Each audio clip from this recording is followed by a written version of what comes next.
নমস্কার, কেমন আছেন আপনারা? আশা করি সবাই ভালো আছেন। শুভলিপির ব্লগ থেকে আপনাদের স্বাগত জানাই। আপনারা তো আমার এর আগের ভিডিওটা দেখেছেন। পূর্ণিমার দিন বাড়িতে আমি সম্পূর্ণ নিরামিষ রান্না করেছিলাম, এই শাহী পনির আর ফুলকপির রোস্ট। তার ভিডিও নিয়ে আজকে আমি আপনাদের সঙ্গে এই শেয়ারটা করছি। প্রথমে পিস পিস করে পনিরগুলো কেটে নিয়েছি, তারপর তার সাথে একটু নুন, হলুদ, সাদা তেল আর একটু লঙ্কার গুঁড়ো দিয়ে একটু ম্যারিনেট করে রেখেছিলাম এই 10 মিনিট মতন। আর জলটা বেশ ভালো করে কিন্তু শুকনো করে নিতে হবে। পনিরটাকে আমি অল্প করে লাল লাল করে ভেজে নেওয়ার সাথে সাথে এদিকে মশলাটাকেও তৈরি করে নিচ্ছি। কাজু বাদাম, টমেটো, আদা, চারমগজ আর কাঁচা লঙ্কা সব মিক্সার মেশিনে দিয়ে আমি একটা পেস্ট করে নিলাম। রান্নাটা আমি এখানে সাদা তেলেই করছি। তেলটা একটু গরম হয়ে গেলে তার মধ্যে গোটা গরম মশলা ফোড়ন দিয়ে তারপরে আমার তৈরি করে রাখা পেস্টটাও দিয়ে দিলাম। এখানে মনে রাখতে হবে গ্যাস ওভেনটা কিন্তু একদম লো করে রাখতে হবে, আর বারবার খুন্তি দিয়ে এটাকে নাড়াতে হবে যাতে তলাটা ধরে না যায়। তারপরে স্বাদ মতন একটু নুন, কাশ্মীরি লঙ্কার গুঁড়ো সেগুলো দিতে হবে। আর অল্প অল্প পরিমাণে একটু গরম জল থেকে থেকে দিতে হবে যতক্ষণ না মশলা থেকে কিন্তু তেলটা ছেড়ে দেয়। তারপরে 1 চামচ মতন একটু চিনিও দিতে হবে যাতে স্বাদটা আরও খুব ভালো লাগে। আর থেকে থেকে মশলাটাকে বেশ ভালোভাবে নাড়িয়ে চাড়িয়ে নিতে হবে যাতে মশলাটা বেশ ভালোভাবে সিদ্ধও হয়ে যায় আর তলাটা ধরেও না যায়। তারপর আমার এই ভেজে রাখা পনিরগুলো আমি এই উপর থেকে ছেড়ে দিলাম। আর পনিরটা যতক্ষণ আমি ভেজেছিলাম তখনই একটুখানি হলুদ গুঁড়ো দিয়েছিলাম।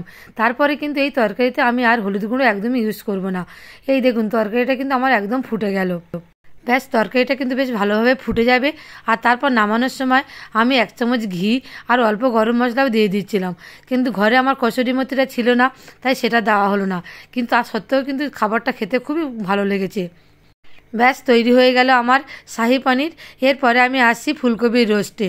ফুলকপিগুলো প্রথমে একটু গরম জল করে আর অল্প একটু নুন দিয়ে একটু সিদ্ধ করে নিতে হবে। এখানে কিন্তু বেশি সিদ্ধ করার দরকার নেই, ফুলকপি অল্প একটু সিদ্ধ করে নিলে জলটা ফুটে উঠলে এটা হয়ে যায়। আর ফুলকপিটা ওদিকে একটু সিদ্ধ হোক, আর পাশাপাশি আমি একটু মশলাটাও তৈরি করে নিই। এই কাজু বাদাম, চারমগজ আর টক দই সব কিছু মিক্সারে বাটিতে দিয়ে আর আমি ভালো করে এটাকে পেস্ট করে নেবো। এই দেখুন ফুলকপিটা কেমন সুন্দর আমার টকবক করে ফুটে উঠেছে, এটা সিদ্ধ হয়ে গিয়েছে। এটাকে আমি এক এক করে তুলে নেবো। এই কড়াই বসিয়ে দিয়ে তাতে তেলটাও দিলাম, এটাও আমি সাদা তেলে রান্না করব। তারপর এই সিদ্ধ ফুলকপিটা আমি এক এক করে ভেজে নেবো। এখানে কিন্তু আমি কোনো রকম হলুদ ইউজ করব না, অল্প একটুখানি নুনটা আমি দেবো যাতে ফুলকপির ভিতরে লেগে যায়। ফুলকপিগুলো পাশাপাশি ভাজতে ভাজতে আমি আর একটা মশলা এখানে তৈরি করে নিলাম। এই টমেটো, কাঁচা লঙ্কা, আদা সব কিছু দিয়ে একটা মিক্সার মেশিনে একটা পেস্ট করে নেবো। তারপর কড়াইতে তেল গরম করে আবার একটু গোটা গরম মশলা দিয়ে দিলাম। তারপর আমার সেই পেস্টটা এর মধ্যে ঢেলে দিচ্ছি। এখানে টমেটো, কাঁচা লঙ্কা, আদা সেই পেস্টটা আমি দিয়ে তেলের উপর বেশ ভালোভাবে নাড়াচাড়া করব যতক্ষণ না এর থেকে তেলটা ছেড়ে দেয়। তারপর আমি চারমগজ, কাজু বাদাম সেই পেস্টটাও এর মধ্যে দিয়ে দেবো। সব কিছু দিয়ে বেশ ভালোভাবে নাড়াচাড়া করব যাতে তলাটা ধরে না যায়। উপর থেকে আমি স্বাদ মতন একটু করে নুন ছড়িয়ে দেবো আর একটু কাশ্মীরি লঙ্কার গুঁড়োটাও দেবো যাতে কালারটা ঠিকঠাক মতন আসে। এই দেখুন কেমন সুন্দর ফুটে উঠেছে, মশলাটাও বেশ ভালোভাবে সিদ্ধ হয়ে যাচ্ছে। এটাও বেশ ভালোভাবে নাড়াচাড়া করতে হবে। মশলাটা সিদ্ধ হয়ে গেলে ওপর থেকে আমার এই ভেজে রাখা ফুলকপিটাও সেটাও দিয়ে দিচ্ছি এর মধ্যে। রোজকার রান্নায় তো ফুলকপি আমরা কত রকমভাবে করে খাই। একবার এই ঘরোয়া পদ্ধতিতে ফুলকপি রোস্ট আপনারা বানিয়ে খাবেন, দেখবে জিভে থেকে জল এনে দেবে। নামানোর আগে ওপর থেকে আমি একটু গরম মশলা ছড়িয়ে দিলাম।